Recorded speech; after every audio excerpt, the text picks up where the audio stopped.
Halo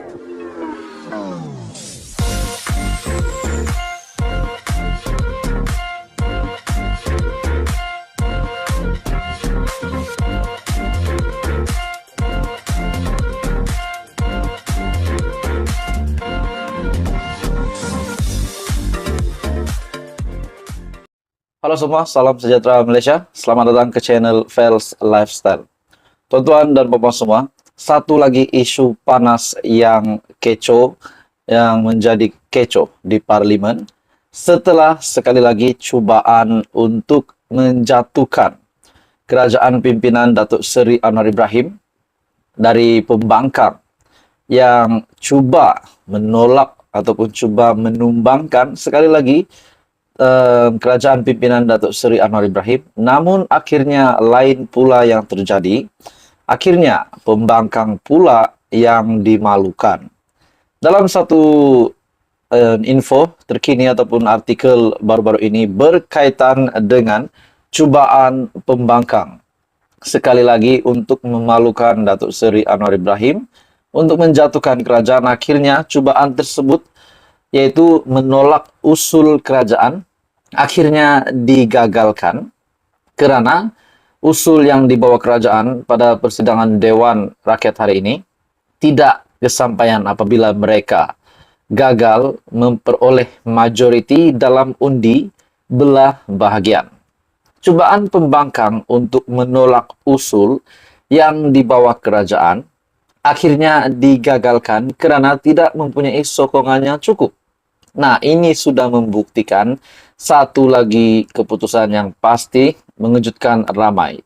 Bayangkan, kalau 30 juta rakyat Malaysia melihat perkara ini, sudah pasti ini satu lagi perkara yang boleh memalukan kepimpinan pembangkang.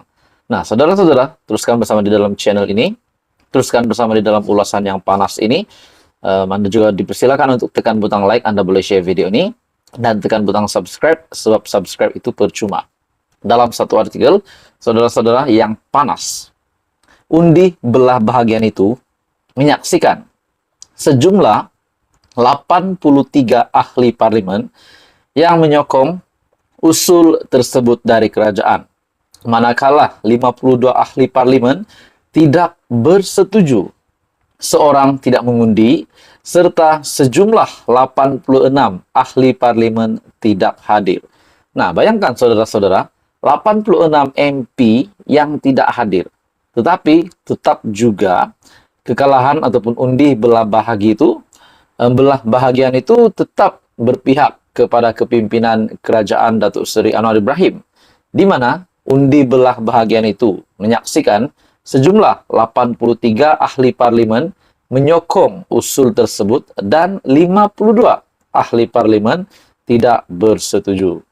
Dalam pada itu, usul tersebut adalah untuk persidangan Dewan Rakyat tidak ditangguhkan sehingga rang undang-undang tenaga boleh baru pindaan 2023 dan rang undang-undang pihak berkuasa pembangunan tenaga lestari pindaan 2023 selesai dibahas serta diputuskan seperti yang termaktub dalam aturan urusan mesyuarat.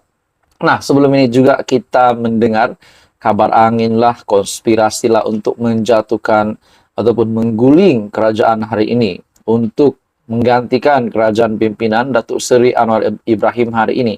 Namun, lain pula yang terjadi di parlimen setelah usul kerajaan itu yang disokong oleh 83 MP dan 52 MP pula tidak bersetuju, manakala 86 MP yang tidak hadir dan seorang MP tidak mengundi.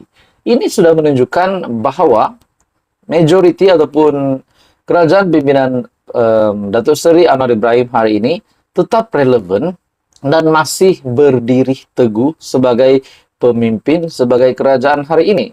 Ini sudah pasti. Ada yang kata perkara ini mungkin akan memalukan kepimpinan pembangkang setelah mereka gagal menang undi belah bahagian itu. Nah, dalam artikel ini, berikutan keputusan undian itu. Timbalan yang dipertua Dewan Rakyat Datuk Ramli Muhammad Nur memutuskan di bawah perkara 12 dalam kurungan 1 peraturan-peraturan Majelis Mesyuarat Dewan Rakyat. Usul yang dibawa UGAK dipersetujui. Terdahulu, Ketua WIP Perikatan Nasional Datuk Seri Taqiyuddin dari PN Kota Bahru bangkit bagi menolak usul yang dikemukakan UGAK dan bertanya, adakah kerajaan mempunyai rang undang-undang lain yang akan dibawa pada persidangan Dewan Rakyat kali ini. Beliau berkata, mengikut aturan urusan mesyuarat, hanya berbaki 2 RUU lagi yang dibentangkan dan diputuskan. Kita baru memasuki hari keempat persidangan Dewan Rakyat dan kita mempunyai 7 hari lagi. Adakah kerajaan mempunyai RUU kejutan yang akan dibawa ke Dewan Rakyat? Waktu perbahasannya juga yang begitu singkat. Manakala Syahidan Kasim pula turut bangkit mencadangkan agar persidangan diteruskan dengan usul persendirian yang dikemukakan MP sekiranya kesemua urusan kerajaan telah selesai.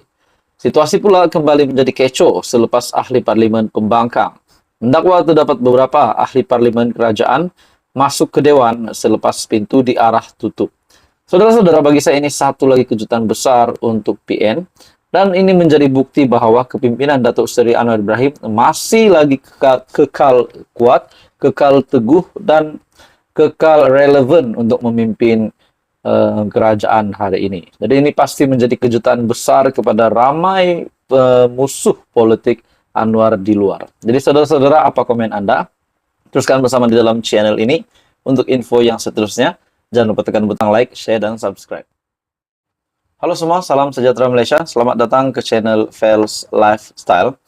Tuan-tuan dan puan semua, sudah pasti semasa PRU 15 dulu, kita dikejutkan dengan beberapa konspirasi, beberapa spekulasi berkaitan dengan peruntukan dana untuk setiap parti politik yang menyertai ataupun bertanding untuk pilihan raya umum ke-15.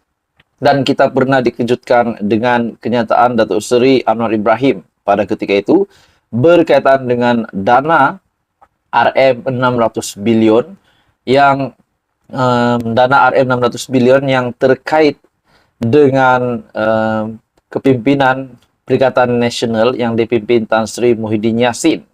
Dan ada juga spekulasi yang berkata bahwa Parti Gabungan Perikatan Nasional mendapat dana dari syarikat perjudian. Nah, saudara-saudara, setelah kita mendengar banyak konspirasi, banyak spekulasi, banyak kabar angin, akhirnya satu pendedahan dari SPRM yang terkini berkaitan dengan peruntukan ataupun dana syarikat judi yang diterima oleh Perikatan Nasional. Akhirnya ini satu laporan, satu pendedahan yang buat ramai panas telinga, di mana dalam satu berita, artikel mengesahkan sebuah tajuk berita, tiada bukti PN terima dana syarikat judi. Dan ini adalah dinyatakan sendiri oleh Suruhanjaya Pencegahan Rasuah Malaysia SPRM.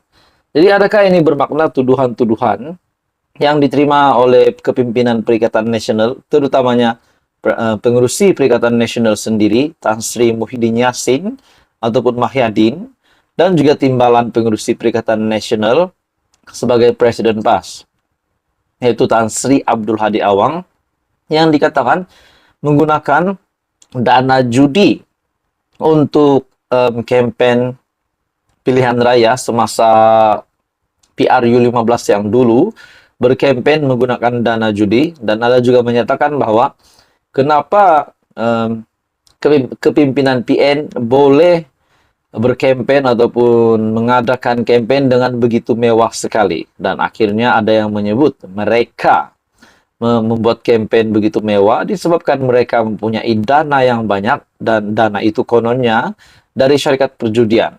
Hari ini pula kenyataan daripada SPRM sendiri berkaitan dengan bukti bahwa tiada bukti PN terima dana syarikat judi. Siasatan oleh SPRM tidak dapat membuktikan dakwaan bahwa PN menerima dana daripada syarikat perjudian untuk berkempen dalam PRU 15. Menteri di Jabatan Perdana Menteri Undang-Undang dan Reformasi Institusi, Datuk Seri Azalina Othman Said berkata, SPRM sudah menjalankan kajian terperinci berkaitan maklumat berkenaan.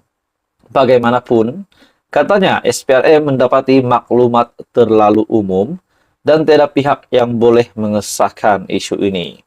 Justru tiada apa-apa fail siasatan dibuka ke atas isu ini.